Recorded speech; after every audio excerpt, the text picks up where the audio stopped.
Hey guys, it's Barrett with the Camping Camper. So today I want to tell you guys that Tireminder reached out to me and they offered me an affiliate with them. Now the affiliate is directly through Camping World, so if you use this code, that's going to save you a little bit of money.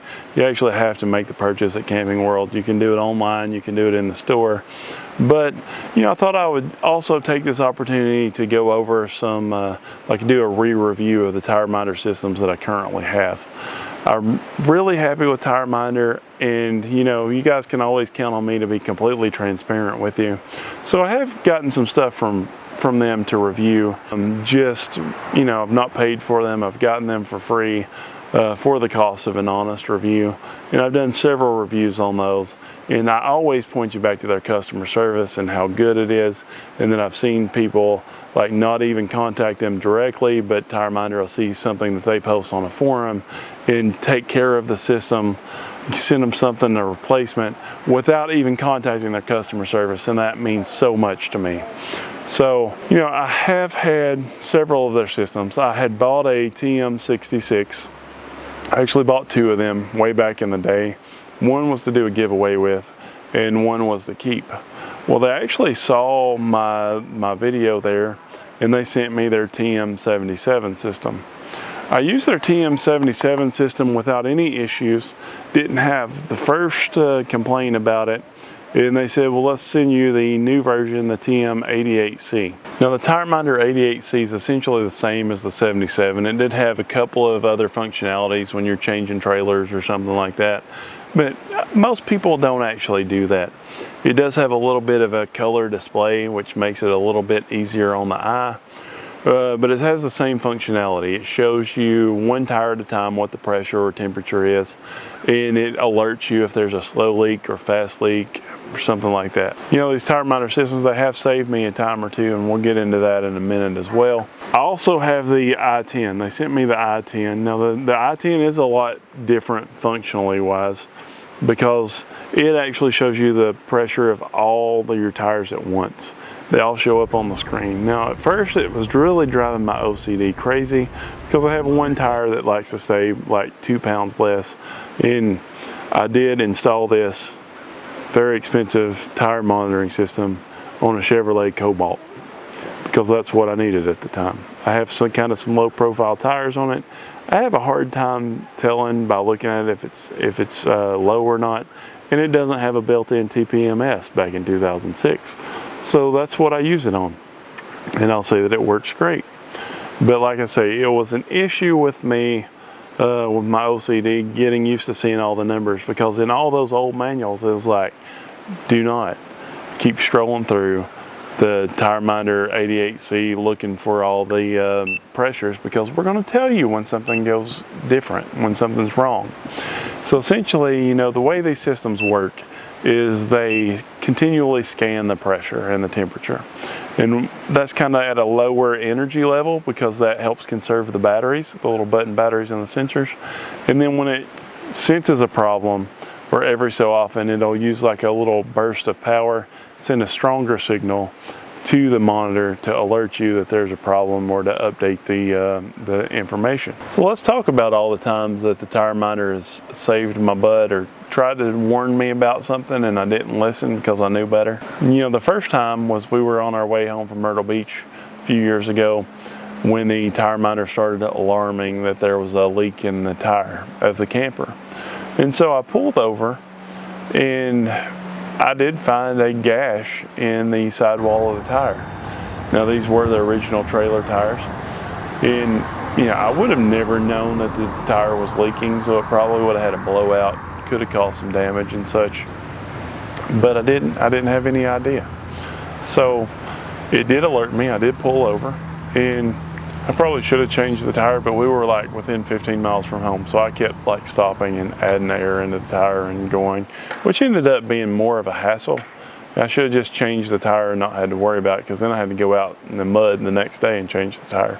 Essentially, it did help us out there. And then this last year, oddly enough, on another New Year's trip, so that's 2 New Year's trips that we've had blowouts or tire issues. That's kind of weird. But we were in New Orleans and we were on our way back, and the Tireminder started telling me that I had a low tire. I pulled over off the interstate, checked it with the tire gauge. It looked fine. I think it said it was a slow leak. Looked fine, didn't see any belt issues, didn't see any tread wear. Truthfully, I didn't like even pull up and like look at all of the tire. I just looked at what was there when we stopped. And you know, I thought maybe the sensor's just faulty, whatever. Got back on the road. When we got on the road, it started saying like low pressure, and the pressure just started tanking on me, like going down to nothing. And I was like, I'm gonna try to make it to this next exit. And so I was about probably a quarter of a mile away from the exit. And then I started seeing all this smoke from the mirror and pulled over because we didn't obviously make it to the exit. And I had a blowout for my Goodyear Endurance tire. Now, since all that time, I've upgraded my wheels, my axles, my springs, my tires. We actually have Hercules 901s on here, which are, I believe, G-rated. They're steel tires, they're commercial tires, and I've not had the first issue with anything since we upgraded all of that suspension system, and it's been working out great. That being said, I really do still like the peace of mind that the Tireminder gives me. The only negative thing that I ever had with the Tireminder was from the sensors on the truck. When we first got it, I wanted the sensors on the truck, and I've told this story a few times, but you know, it took me a few different, actually it took me 3 times of having a leaking valve stem on the truck to realize that that was causing a problem. They didn't have metal stems that were compatible with my TPMS sensors on my truck that I could find. They didn't have the packs with the metal stems anywhere in town. So I just kind of let them ride with the factory stem. Well, it's so much centrifugal force that eventually it caused 3 of my valve stems to leak. In the first 2, I was just like, it could have been a coincidence. But after the 3rd one, since installing the sensors with only a few months, I was like, okay, we're going to take these off, and I've not had any issues since then. I did like the functionality of the Tireminder system on the truck because it also, you know, monitors for temperature, even though I had a TPMS on the truck. I will say that the only downside that I found with my camper in its original setup, the new wheels that I have, actually, they were used and they actually had metal stems on them already, so that's what I'm using now, except for the spare, which I had to buy brand new. And so I put a Colby stem on that. Now, it's the same thing with our original wheels and tires. I bought metal stems and I went to like 3 different tire shops and they said they wouldn't work, and I didn't really have an understanding of why they wouldn't work because nobody was showing me, but they were saying that it was the contour of the wheel didn't allow the metal stem to work in the 15-inch wheel. So because of that, I just kind of let it ride for a year or 2, and I never had any of the valve stems leak on the camper the way that I did on the truck, even though I was always looking for it. Never had that issue. But Tireminder did tell me that they found a product, and it's called the Colby Ultimate Valve. It's the short one, which does have a little bit of length to it. But I've did a video on that before, and I never had those leak, not one time. I have them on my Cobalt when I installed the sensors because I wanted metal stems on there. I had them on the 4 factory wheels from the Cougar and never had a leak on there. They're pressure tested up to like 1,400 pounds. You can change those stems without actually having to take the wheel and tire off of the camper or car or whatever. You just pull the old rubber stem out with a pair of pliers, and you go back and put the Colby stem in, and it's got a little nut that you tighten up. You have to be careful not to over tighten that. It's a cone shape on the back end, and it mates up with a rubber washer to give it an airtight seal, and it's very strong. The only problem that I've had with any of this stuff is on my Cobalt.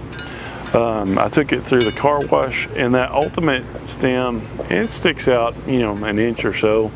And then I had the pass-through tire sensors on there, and they're about a couple inches long.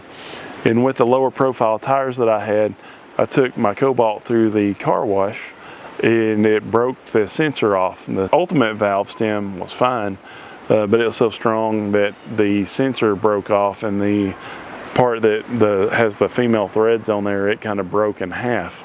And so it let all of the air out of the tire because it was still depressing on the valve stem. I had to have my sister-in-law bring me this Tireminder compressor that I got, and I aired it back up and it was fine. After that, I did change to the traditional sensors on my Tireminder system on the Cobalt, and I've not had any issues whatsoever. All in all, I will say that I really do like the pass-through sensors a lot better because you don't have to take the sensor off or anything.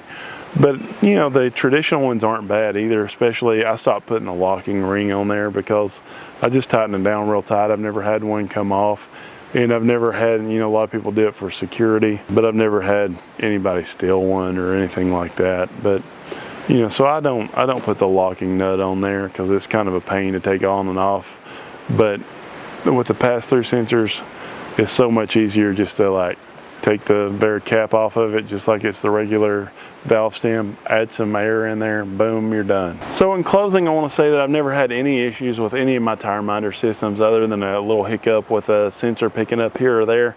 I'm actually going to have a video out about that soon. I'm working on that right now as well, and just kind of give you some tips and tricks on how to get your sensors to work better and pick up better and not lose signal. So that'll be coming out in the future. But right now I want to tell you that all the products that I've ever had from Tireminder have been working great and I have no issue with them. I have no reason to think that they won't be working great in the distant future. So thanks guys for watching. Remember, we do have this Tireminder affiliate link in the description down there. You do also have to use it at Camping World. We do get a little bit of a kickback if you use your affiliate link at Camping World, and so we do appreciate that. And so thank you guys for joining us today. Thanks for hearing what we have to say. Thanks for being a part of our family, and we'll see you next time. Do not forget to hit that subscribe button.